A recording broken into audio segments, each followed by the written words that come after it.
I'm not a lawyer, but I just read the 13-page court doc regarding Simon Gobadia, Portia Williams' husband. His request for citizenship and child. Let me recap the details for you.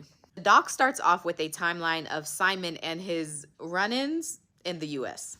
August 11th, 1982, Simon first comes to America. He overstays his visa and was declared deportable, but he decides to voluntarily leave on December 28th, 1985. In June of 1986, he comes back to America on a 6-month visa, and he again overstays his visa. In September of 1987, he gets arrested for bank and credit card fraud, and he pleads guilty to a felony offense. In January 1989, he's arrested for unauthorized use of a vehicle, and again arrested in May of 1990 for fraud. After that, immigration begins the removal process of Simon, but by January 1991, Simon has committed credit card fraud again.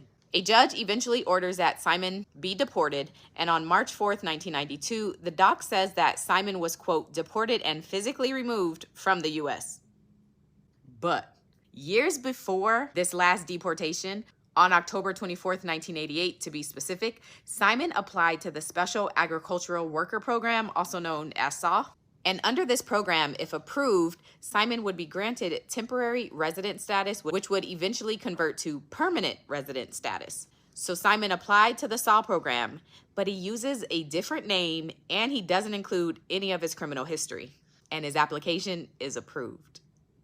Okay, so on March 4th, 1992, Simon gets deported and physically removed from the U.S., but 26 days later, Simon gets his permanent residency card under the SAW program. The docs then jump to over 20 years later, so it's not clear when he returned to the U.S. after being deported in 1992. But on December 22nd, 2016, Simon applies for naturalization under the second identity that he used with the SAW program. But that naturalization application was denied by immigration because, according to them, his temporary resident status was unlawfully granted.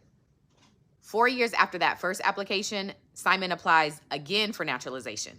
He gets an interview with immigration and again is denied because, according to them, both his temporary and subsequent permanent resident status that was given under the SAW program was not done lawfully because he used a different name and didn't include his criminal history.